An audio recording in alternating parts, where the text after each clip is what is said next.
After no 30 April, Your Honor, may nagpunta sa akin sa bahay. Ito po ay inaayos ako. Allegedly, by the camp of my certain James Kumar and Lisa Marcos through a common friend named Eric Santiago alias Picoy. Ang pagkakaalam ko po dito, taga-Napolcom po ito. At ang kapatid po nito, isang PIDEA Drug Enforcement Officer. Nakuha po sa bahay ng CCTV yung kanyang kasi naka-video call po eh.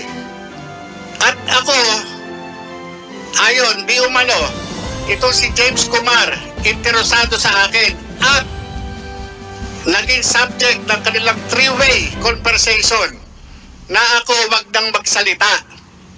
Ngayon nagkaroon pa ng mga series of communication. Kahit ano ang hilingin ko, wag na akong tumuloy dito sa hearing na ito ngayong May 7. Kung hindi ka tumuloy, papahuli rin kita. Yes, Your Honor, alam ko naman po. Kung hindi ka nagbiro pa nga ako, Your Honor. Ang gusto ko, loto. Walang problema. Yan ang inaantay. Yan ang inaantay ni Lam. Your Honor, kuha po yan. Yung conversation na yan. Sandali, bagong revelation yan. Yes, Your Honor. Nung atreta na after ng hearing natin dito sa Senado, May 1, may nagpunta po sa akin. At yun nga, yung tumawag yung Eric Santiago, video call. Kaya nga, sabi ko, teka muna, hindi ako nagano doon sa video call. Yung nga sinasabi, yung certain Kumar, James Kumar, allegedly, yung Bombay, sabi nga Bombay. Sabi ko, ano kinalaman ng Bombay? Ba't ako kakausapin ng Bombay? Hindi ko po kilala itong James Kumar na to. Kilala ko yan. Ako po. Kilala ko. Opo. Kumusta? Are you sure of your statements, ha? Yes, Sir Honor. Kahit po patawag natin, yung Eric Santiago, ng pagkakaalam ko, taga-Napolcom. Kumusta? You invite James Kumar and yung isa, Eric Santiago? Opo. At saka yung isa pa raw kausap, allegedly, ito po, allegedly Lisa Marcos, ito po yung Lam. Sandali, si puro ka allegedly. Sino ang nakausap? Kasi po, yung Eric Santiago po ang nagsasabi. Sinabihan Opo, sinabihan ako na yung Kumar interesado sa akin. Personal kayo nag-usap o cellphone? Yung po yung nagpunta po sa akin, naka-video call po sila. Sino yung nagpunta sa'yo? Si Romy Enriquez po. Romy Enriquez. Kumusta? Take note. Pumunta sa'yo, naka-video call. Yes, Sir Honor. Pinadinig niya sa akin. Sinong nagsalita doon sa video call? Yung po si Eric Santiago. Anong sabi ni Eric Santiago? Ayun, interesado raw sa akin si James Kumar. Ang gusto pa nga, Your Honor, kausapin ako kung saan ko gusto sa labas. Ang sabi ko naman, hindi, dito na lang sa bahay. Dito ako kakausapin. Ngayon, bumalik sa kanya ng usap itong si Picoy o si Eric Santiago at sinabi, teka muna, baka raw tad ng CCTV yung bahay doon. Mahirap. So, na-cover ng CCTV mo yung pagpasok ni yung nagdala ng cellphone, nakakausapin ka? Yes, Sir Honor. Nandun. Nandun sa nandun kami sa dining eh. Sa dining po namin, meron po CCTV doon. Kaya capture po. Yeah, palalim ito yung investigasyon na ito. Ang dami ng tao na involved. Yung nga po, yung ang nagulat din ako dahil after lang nung April 30 na hearing, bakit may ganun? Sabi ko, kung ito...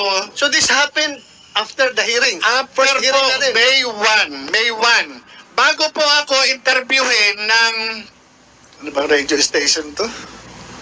Bali, ang interview ko noon, 11:30. So dumating ito, mga 10 past 10 o 10:25 o 10:30. Ganun po eh. So therefore, nakausap mo si James Kumar?